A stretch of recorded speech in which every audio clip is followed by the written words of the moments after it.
Assalamualaikum warahmatullahi wabarakatuh.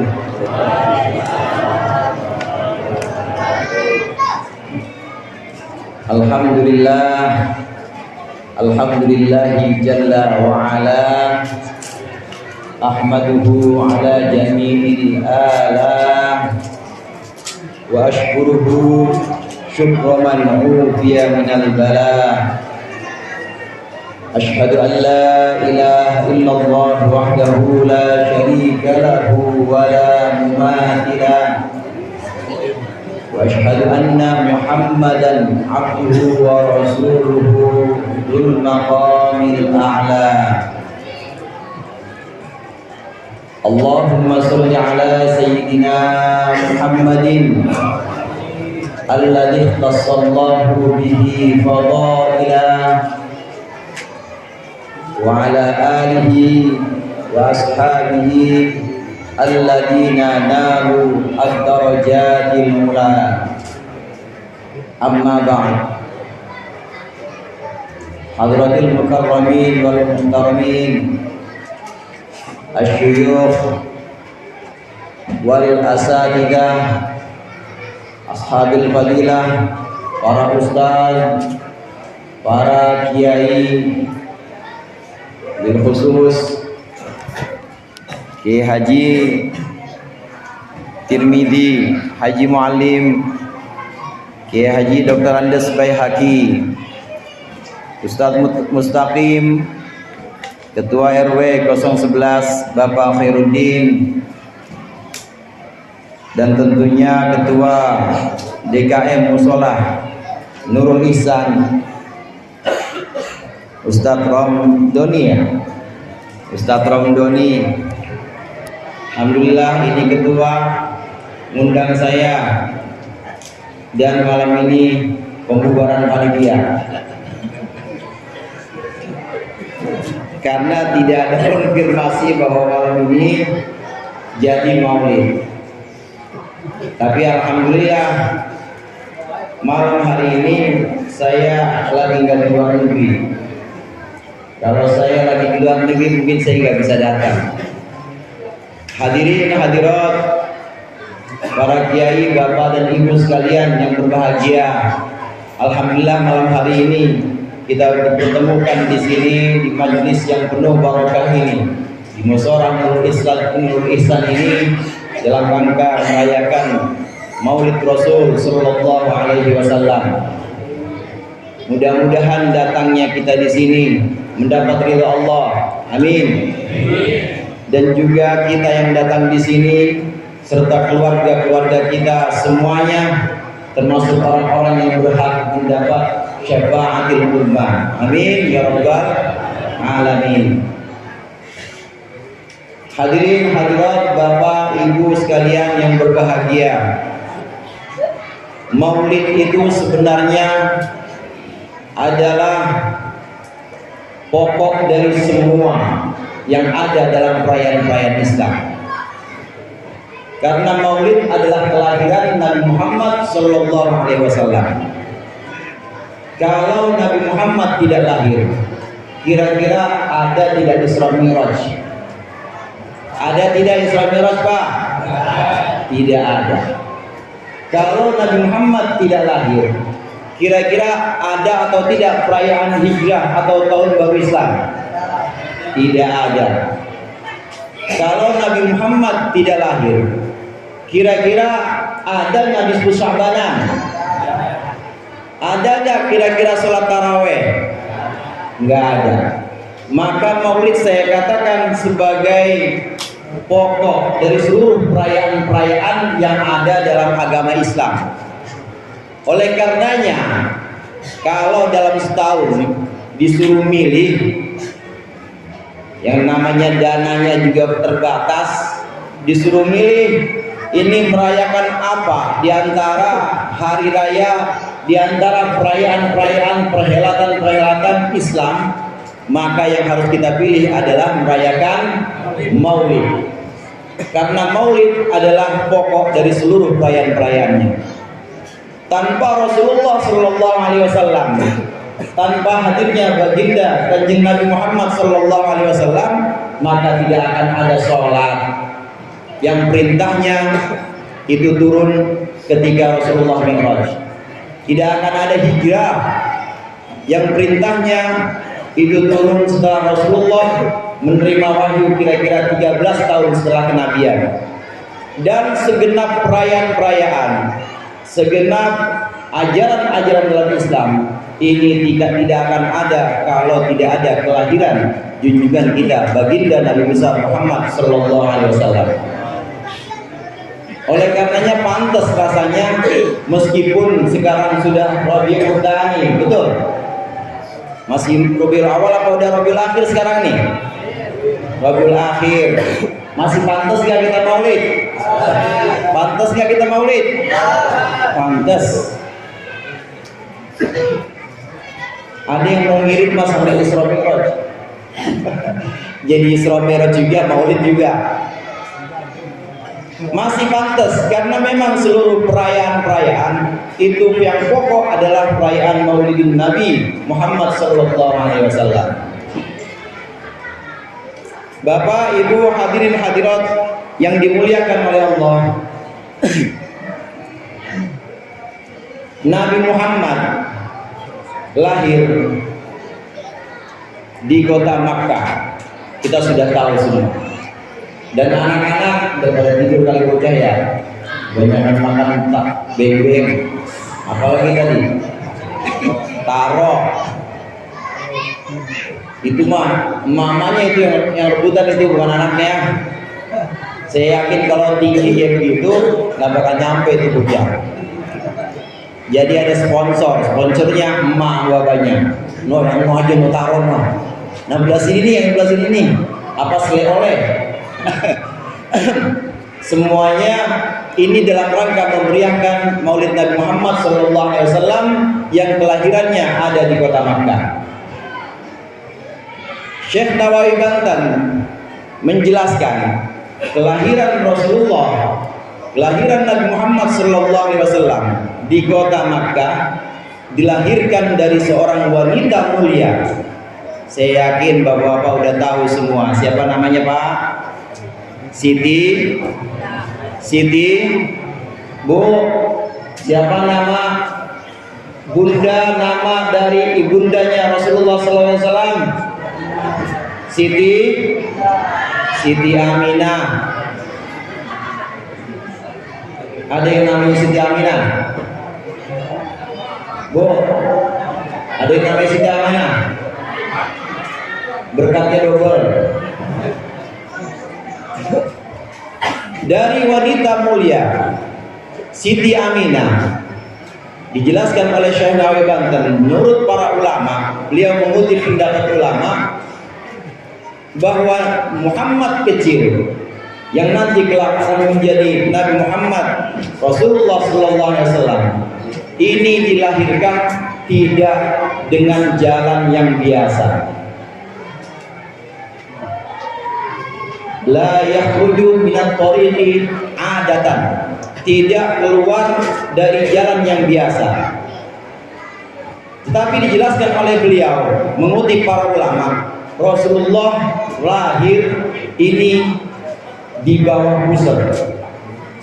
Artinya demi memuliakan Rasulullah. Kalau bapak dan ibu hadirin sekalian mau cek, itu ada di kitab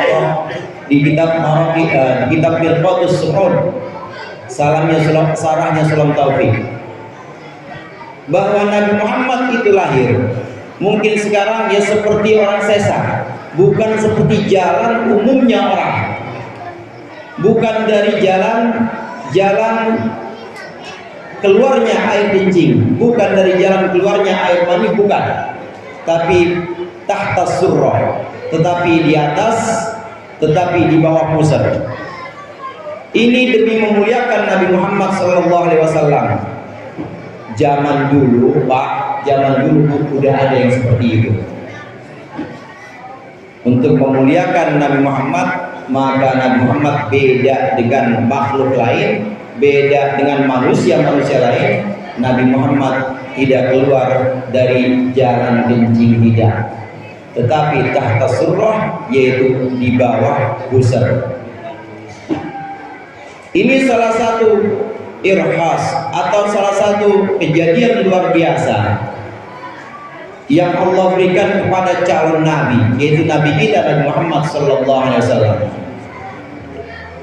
Dan tentunya kita semua tahu banyak sekali kejadian-kejadian luar biasa yang Allah berikan kepada Nabi Muhammad sebelum beliau menerima risalahnya. Di usia belasan tahun, Nabi Muhammad diajak oleh pamannya untuk berniaga, untuk berdagang di satu wilayah yang namanya Syam. Syam itu masih jauh dari Kebayoran, ya masih kira-kira 8 jam lagi naik pesawat. Syam ini adalah negeri para nabi. Nabi Ibrahim yang adanya di situ, putranya Nabi Ibrahim, Nabi Ishak adanya di situ, Nabi Yakub dengan 12 anak yang adanya juga di Syam. Hanya saja Nabi Yusuf, putra dari Nabi Yakub atau putra dari Nabi Israel. Pak, pernah dengar nama Nabi namanya Nabi Israel nggak? Bu, ngantuk amat namanya. Pernah dengar nama Nabi namanya Nabi Israel nggak? Nabi Israel itu Nabi Yakub.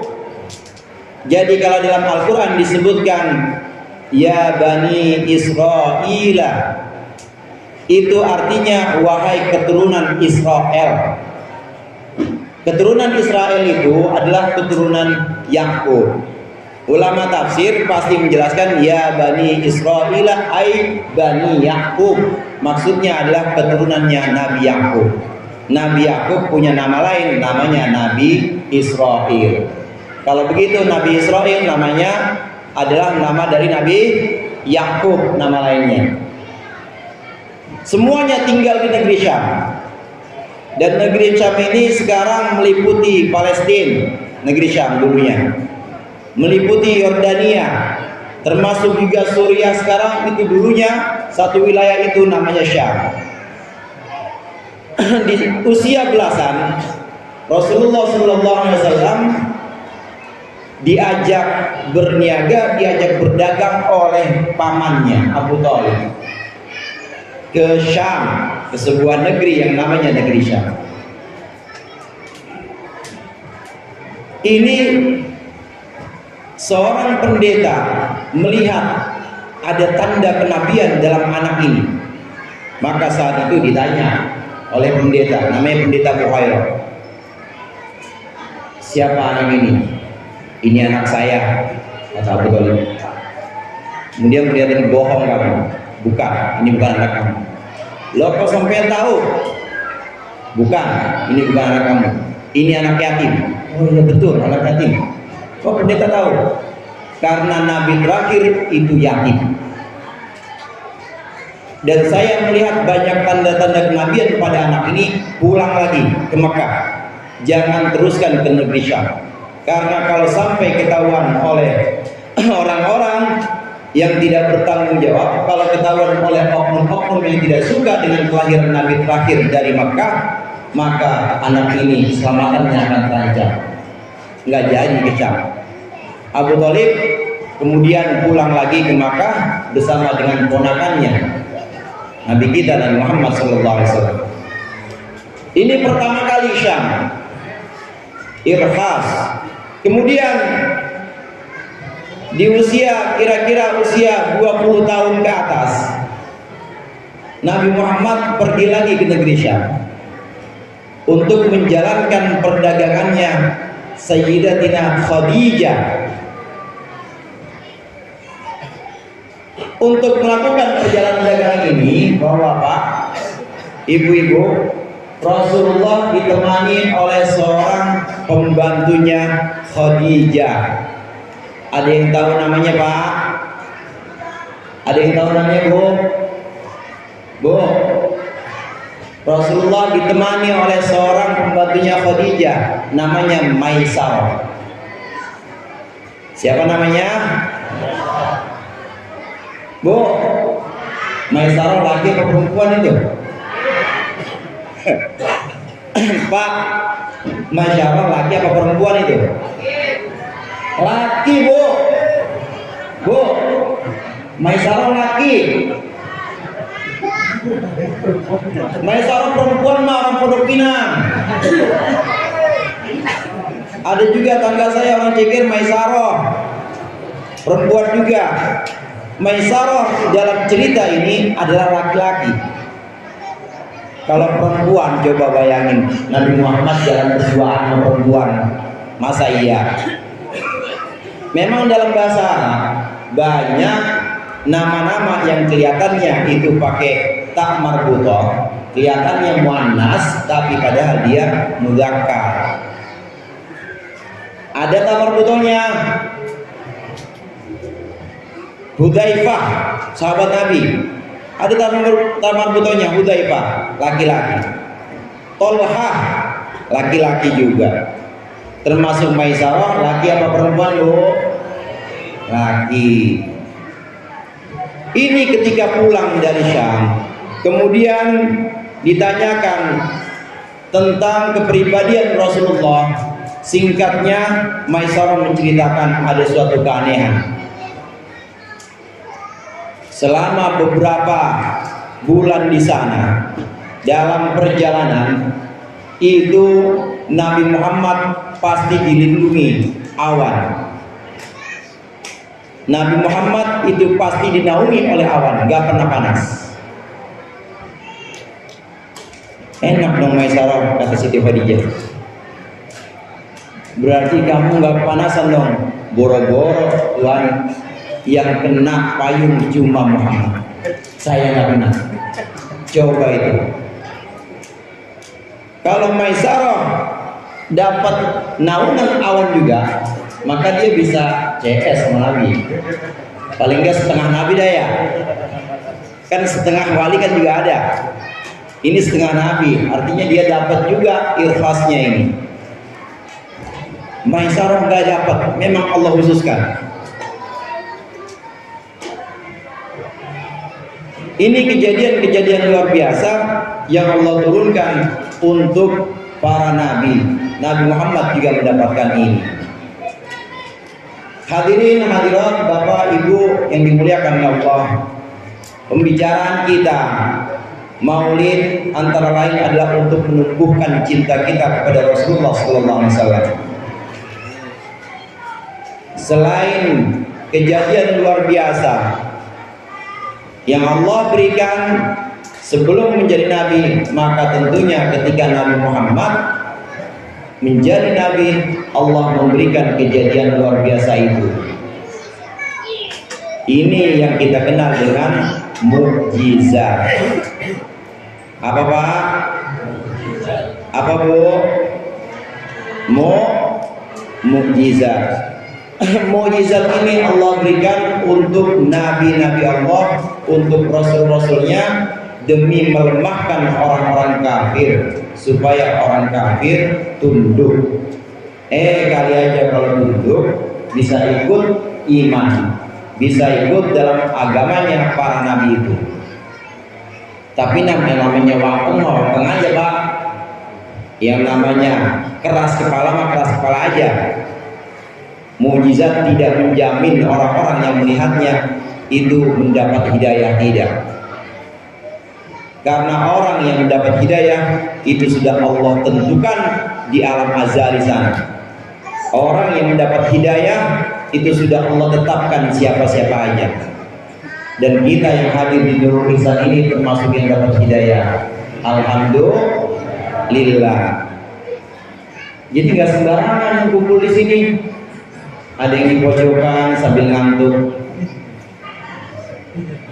ada yang ngobrol aja, tapi itu semua termasuk orang-orang yang dapat hidayah. Kita hadir di sini, ini udah merupakan hadiah pertama, hadiah awalan dari Allah.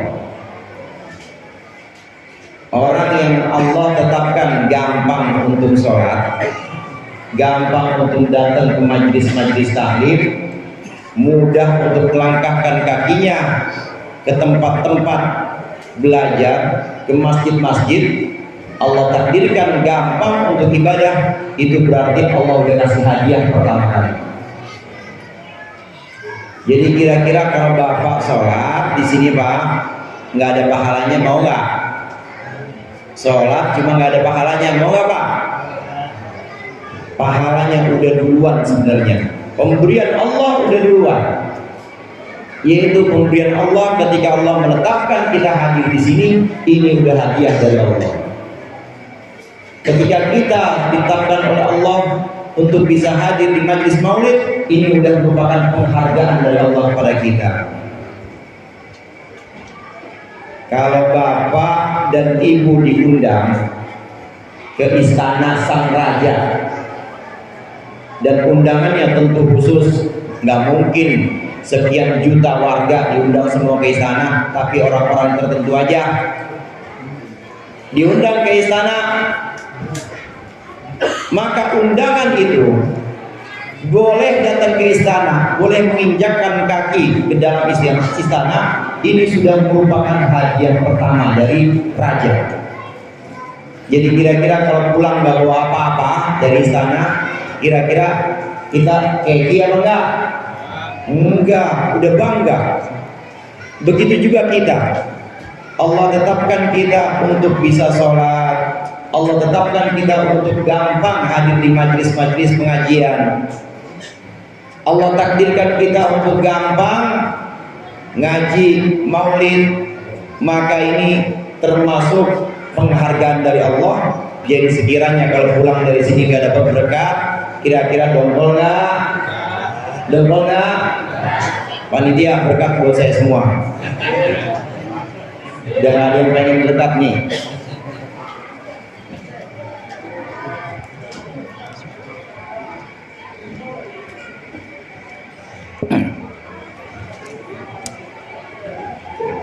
Tentunya Nabi Muhammad juga Allah berikan kejadian-kejadian luar biasa yang disebut dengan mukjizat.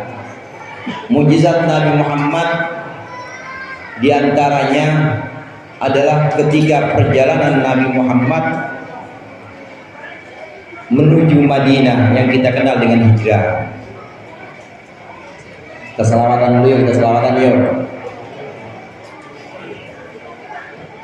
Maulaya sholli wa sallim daiman abada ala habibika khairil khalqi kullihim. Sama-sama.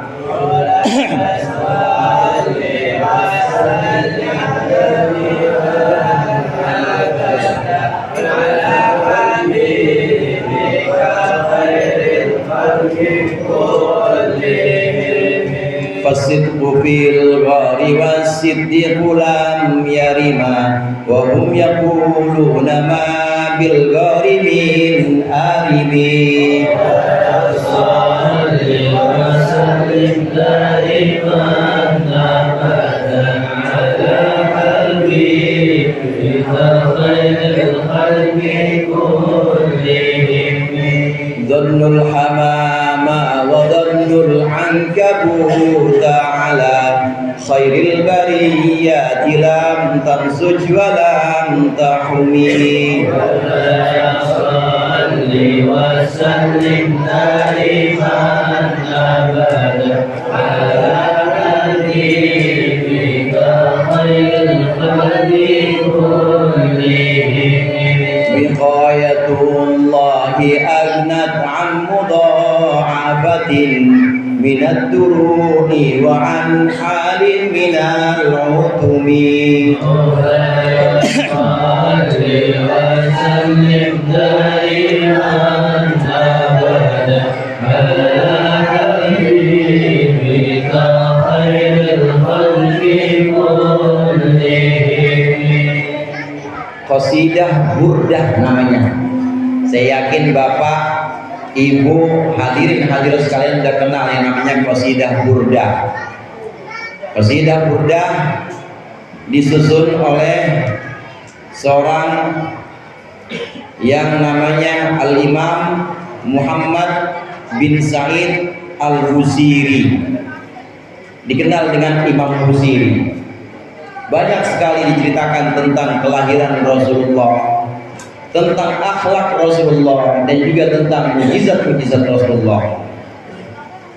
Yang barusan kita baca, yang barusan saya baca dan saudara-saudara sekalian jawab, bagian dari beberapa bait qasidah Burdah yang jumlahnya 160 bait.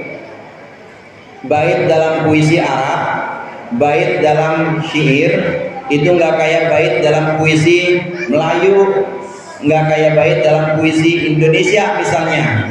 Satu bait ya isinya cuma bagian kanan, bagian kiri, begitu aja namanya satu bait. Yang bapak baca, ibu baca tadi, Maulaya sholli wa sallim daiman abada ala habibika khairil khalqi kullihim. Satu bait itu, satu bait.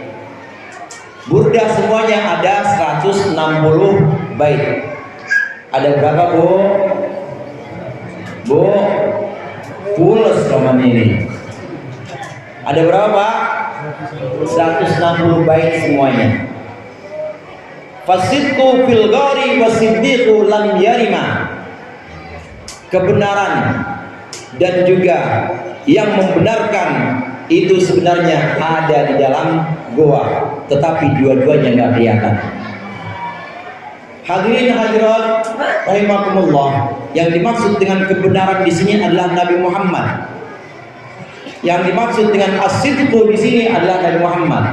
Karena Nabi Muhammad itu adalah kebenaran seutuhnya. Kalau memuji orang, kalau membuat satu sanjungan, dan sanjungannya ini sanjungan yang sempurna dalam balaghah, namanya at-tashbih al-baligh. Langsung aja, nggak usah dibilang seperti kebenaran, enggak. Nabi Muhammad seperti kebenaran, enggak. Tapi Nabi Muhammad kebenaran itu sendiri. Anta syamsun, anta badrun. Nggak usah pakai huruf kaf. Anta kasyamsi, engkau seperti matahari, engkau seperti bulan, nggak usah. Namanya at-tashbihul baligh. Namanya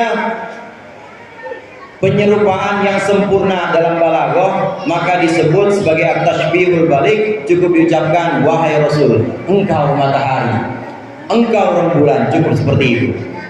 Maka Imam Busiri di sini menyebutkan kebenaran dan juga yang membenarkan ada dalam goa. Maksudnya kebenaran adalah Nabi Muhammad sallallahu alaihi wasallam.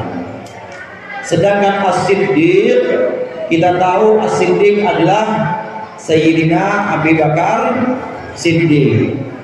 Dua-duanya ada di dalam gor, tetapi lam yarima, dua-duanya tidak kelihatan. Wahum yaquluna ma bil ghori min arimi. Mereka orang-orang kafir yang ngejar Nabi Muhammad mulai dari subuh ke siangan, karena Allah turunkan kantuk atas mereka. Pemuda-pemuda kafir Quraisy ini, Nabi Muhammad kemudian menyelinap dan keluar, dikejar Nabi Muhammad dan Sayyidina Abu Bakar. Dua-duanya ada di goa. Dua-duanya ada dalam goa yang namanya goa Sur. Goa apa?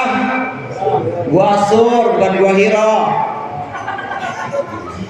Goa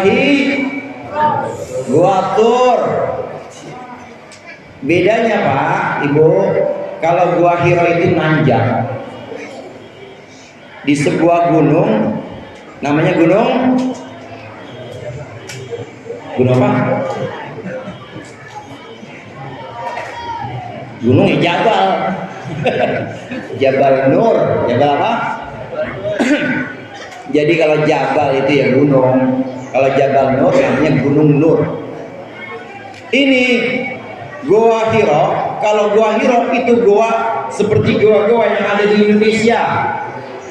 Jadi andai masuk ke dalam, ruangannya luas, dan bisa menetap di situ beberapa hari. Gua Hiro beda dengan Gua Tur. Gua Tur itu hanya semacam batu yang ketinggian batu. Jadi kayak begini Pak. Ini ada batu. Ya, ini ada batu. Kemudian di sini ada batu lagi. Ini batu di sini agak begini, agak cowak. Ada batu lagi. Begini doang nih. Namanya Gua Hiro. Batu ketinggian batu. Dan dia nggak nanjak, justru ke bawah.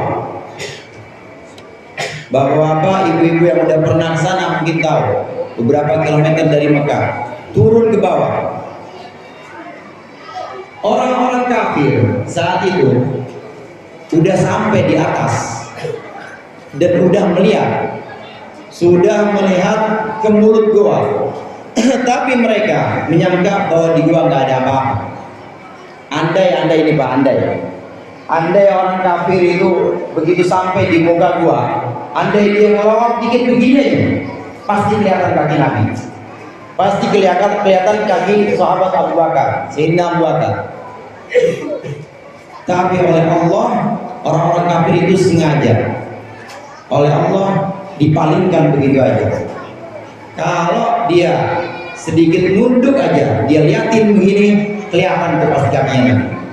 Makanya Sayyidina Abu Bakar waktu itu nangis, kena dah kita ini, habis dah. Tapi Nabi Muhammad bilang, la tahzan innallaha ma'ana. Jangan sedih Abu Bakar. Sesungguhnya itu qala li sahibihi la tahzan innallaha ma'ana idhuma fil ghar. Itu qala li sahibihi la tahzan innallaha ma'ana. Ketika keduanya ada di gua dan ketika dia berkata kepada sahabatnya la tahzan innallaha ma'ana, satu-satunya sahabat yang disebut dalam Al-Quran hanya sahabat Abu Bakar, disebut dengan bentuk sahib, satu orang. Siapa lagi kalau bukan Sayyidina Abu Bakar? Yang lainnya paling disebut as-sabiqun al-awwalun, atau disebut sebagai al-muhajirin, atau disebut sebagai al-ansar.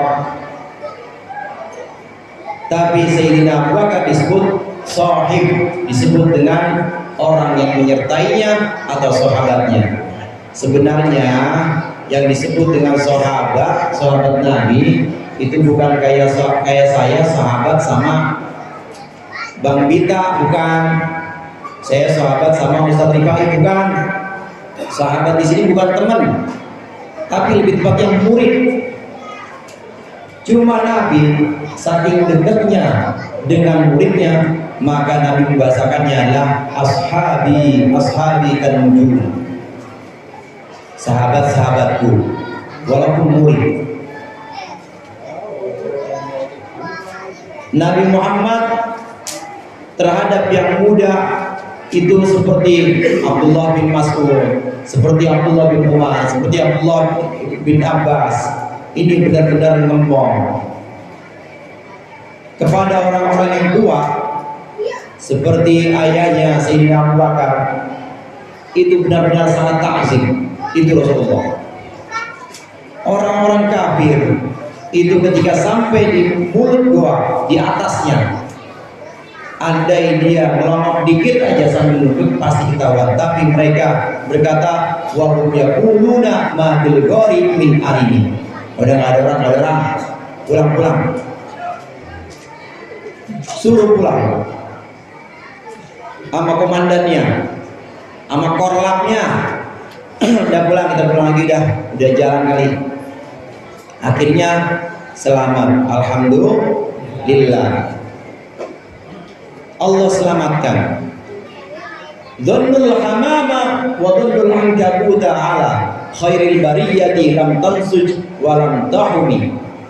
Asalnya lam tahum, tapi karena wazan syair jadi lam tahumi. Ini qasidah disebut dengan qasidah mimiyah. Artinya qasidah yang belakangnya baitnya ya diakhiri dengan mim semuanya. Kalau kita perhatikan tadi yang kita baca pasti belakangnya mim semua. likulli haulin minal ahwali muqtahimi Dhanul hamama wa dhanul ankabut ta'ala khairil bariyati lam tansud wa lam tahumi wala yadiqa Rasulullah ja'uka bi idzal karimu tajalla bismi muntaqi mi semuanya namanya qasidah mimiyah. Orang-orang kafir, pemuda-pemuda yang diutus oleh kaum Quraisy untuk membunuh Nabi, mengejar sampai ke Gua Hira, mereka mengira bahwa Ankabut, tahu Ankabut? Ada di Al-Quran itu apa Ankabut? Apa? Laba-laba. Di Quran ada Ankabut, tapi Ankabut laba-laba. Quran di rumah banyak masalah laba-labanya ya?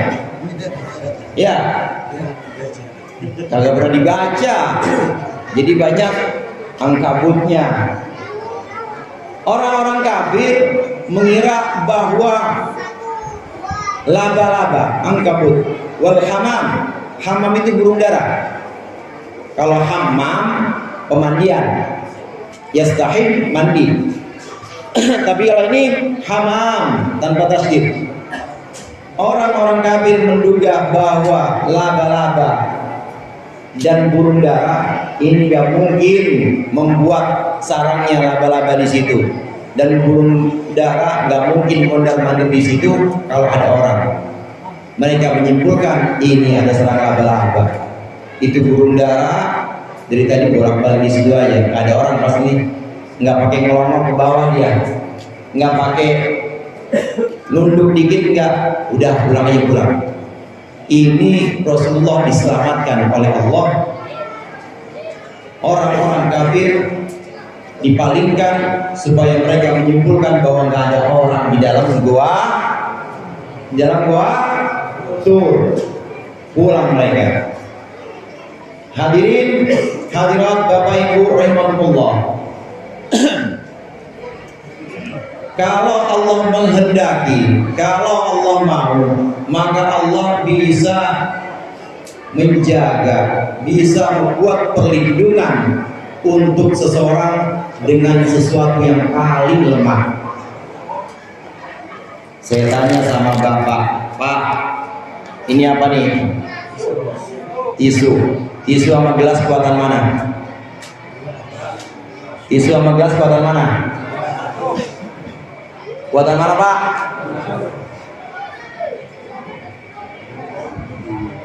Tisu sama gelas kuatan? Kuatan mana, Pak? Tisu sama gelas kuatan mana? Kuatan gelas. Kalau orang umumnya bilang kuatan gelas. Tapi kalau cara saya, terserah yang megang. Kalau saya pakai korek api, ya iya kuatan gelas. Tapi kalau ini saya pecahin, saya serahin ke tukang beling. Masih ada tukang beling? Saya serahin tukang beling, kemudian didaur ulang lagi. Kuatan mana tisu sama gelas? Kuatan mana tisu sama gelas? Kuatan tisu. Terserah. Terserah orang yang megang akan dijadikan apa, dengan tujuan apa. Jadi jawaban yang benar secara zat, secara esensi, zatnya memang kuatan gelas, tapi dengan kuasa Allah, dengan kudrah Allah, maka Allah bisa membelokkan sunnahnya. Allah bisa mengubah antara gelas dengan tisu lebih kuat tisu kalau Allah menghendaki. Demikian juga di Duatur, rumah yang paling lemah, rumah yang paling gampang rusaknya itu adalah rumah laba-laba. Betul apa betul?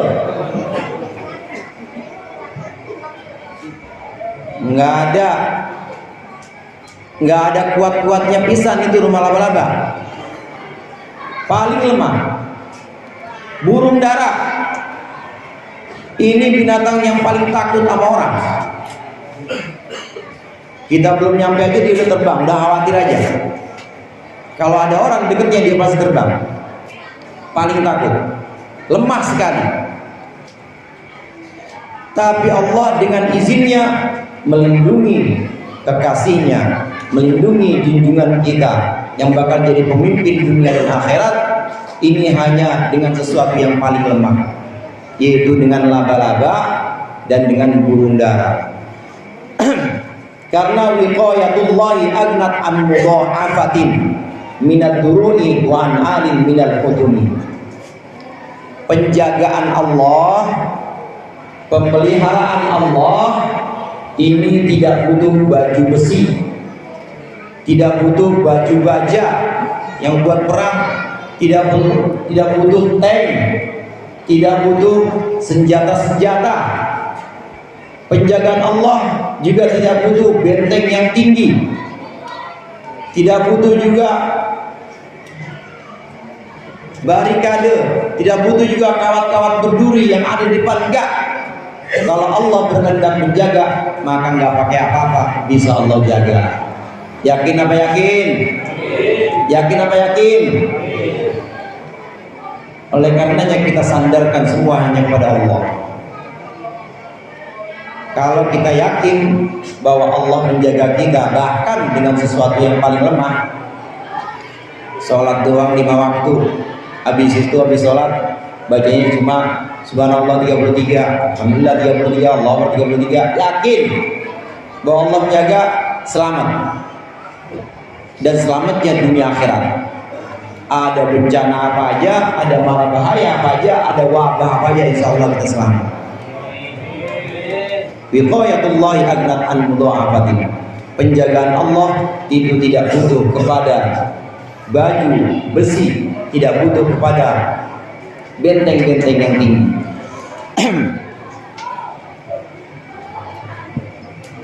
Ini diantara mukjizat Rasulullah Sallallahu Alaihi Wasallam. Hadirin hadirat rahimakumullah, bapak dan ibu yang udah pada ngantuk, sambil makan sambil apa? Boleh. Kalau merokok jangan, enak aja ngerokok sendirian, saya kagak. Di antara keutamaan Rasulullah, selain mukjizat-mukjizatnya, Rasulullah punya satu wewenang memberikan syafaat. Apa itu syafaat? Syafaat itu su'alul khair minal ghair lil ghair. Syafaat itu adalah meminta sesuatu yang baik dari orang lain tapi untuk orang lain. Kalau saya minta, nggak ada kopi apa bang? Saya minta buat siapa tuh? Bang tolong bikin kopi. Saya minta buat siapa tuh? Buat saya sendiri, buat siapa? Buat pribadi. Tapi ini su'alul khair, minta sesuatu yang bagus lil ghair, untuk orang lain, minal ghair, dari orang lain. Jadi tidak dari diri sendiri dikasih begitu aja, tapi dimintakan dari pihak lain, dan bukan kepentingan sendiri tapi untuk kepentingan orang lain. Namanya syafaat. Rasulullah Sallallahu Alaihi Wasallam punya hak untuk memberikan syafaat, pertolongan, artinya memintakan kepada pihak lain, memintakan kepada Allah sesuatu yang baik, yaitu pertolongan untuk orang lain, maksudnya untuk umatnya. Umat Nabi Muhammad itu ada yang disebut dengan umat dakwah, ada yang disebut dengan umat ijabah. Kita semua ini termasuk umat ijabah. Ijabah artinya yang menjawab panggilan Nabi, yang ikut dalam agama Islam. Alhamdulillah, namanya umat ijabah. Ada juga yang disebut dengan umat dakwah. Siapa itu umat dakwah? Umat dakwah itu umat yang memang hidup setelah Nabi Muhammad menerima wahyu dan seterusnya, itu namanya umat dakwah. Sama juga dia ikut iman maupun ingkar kepada Nabi, maka disebut umat dakwah. Oleh karenanya saya tanya sama bapak-bapak, bisa nggak Nabi Muhammad memberikan syafaat kepada orang kafir? Bisa nggak Nabi Muhammad memberikan syafaat kepada orang kafir? Bisa nggak? Kali. Karena umat ada dua, maka Nabi Muhammad bisa memberikan syafaat kepada umat dakwah meskipun dia ingkar, karena orang kafir termasuk umat dakwah. Contohnya paman Nabi yang namanya Abu Lahab dapat syafaat setiap hari Senin, diringankan siksanya. Dan yang kita kenal dengan asy-syafa'atul uzma, yaitu syafaat terbesar. Ini kadang disebut dengan maqam mahmud. Maqam mahmud yang sering kita baca selesai azan. Syafa'atul uzma atau maqam mahmud ini adalah kewenangan Nabi Muhammad meringankan seluruh orang untuk dipercepat hisabnya. Dan ini cuma Nabi Muhammad doang yang bisa. Bapak-bapak, ibu-ibu, nanti di padang mahsyar itu saking haliunya, panas, semuanya orang pada ketakutan, semuanya orang sudah mulai bosan menunggu panggilan-panggilan. Maka kebanyakan mereka itu berandai-andai, ya Allah, gini amat ya di padang mahsyar. Udah kayak cepetan masuk neraka juga nggak apa-apa daripada kudu nunggu begini, kata orang-orang kafir. Kalau orang-orang nunggu Islam enggak, insya Allah. Amin ya Pak. Amin aja pakai diajarin. Orang-orang kafir saking di padang mahsyar itu begitu penuh, bejubel, keringat di mana-mana, panas juga, maka dia berandai, ya Allah, udah biarin dah, tetepin aja dah, nggak usah nunggu begini, cepetin saya biar saya masuk neraka aja. Maka Nabi Muhammad memiliki syafaat untuk mempercepat hisab, meskipun terhadap orang-orang kafir dipercepat hisabnya. Dikala para nabi saat itu tidak bisa memberikan syafaat, apalagi kepada orang-orang kafir, maka Nabi Muhammad punya asy-syafa'atul uzma atau yang disebut dengan maqam mahmud, bisa memberikan syafaat. Karena ini syafaat yang paling besar, maka bisa memberikan syafaat juga kepada orang-orang kafir di padang mahsyar supaya cepat hisabnya. Ya karena orang kafir masuknya kemana? Masuknya kemana Pak? Ke neraka, tapi dipercepat. Ini yang disebut dengan syafa'atul uzma. Syafa'atul uzma hanya milik Rasulullah SAW. Tapi ada juga syafaat yang tidak khusus milik Rasulullah. Ada 4 orang, ada 4 kelompok yang bisa memberikan syafaat nanti di hari kiamat. Yang pertama tentu para nabi, Nabi Muhammad dan para nabi lain ini punya wewenang untuk memberikan pertolongan nanti di hari kiamat. Yang kedua, para malaikat. Kalau kita sering ngirimin kita wasul, udah jamin malaikatul muqarrabin wal muqarrabin, khususun sadatnya Jibril wa Mikail, insyaallah nanti dapat syafaat malaikat tuh. Amin. Makanya malam Jumat tahlilan di sini, kalian nggak? Kalian nggak Ustaz? Lagi cuti. Itu ditawasul malaikatul muqarrabin. 2 malaikat bisa memberikan syafaat. Kemudian yang ketiga, orang-orang soleh atau para wali Allah bisa memberikan syafaat.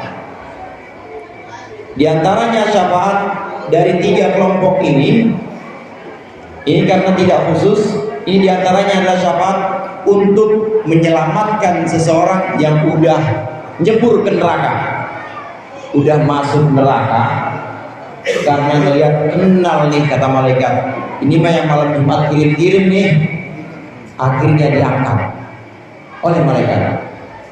Begitu juga para nabi punya wewenang bisa untuk menyelamatkan orang yang udah kandung nyebur ke neraka, bisa. Begitu juga para wali.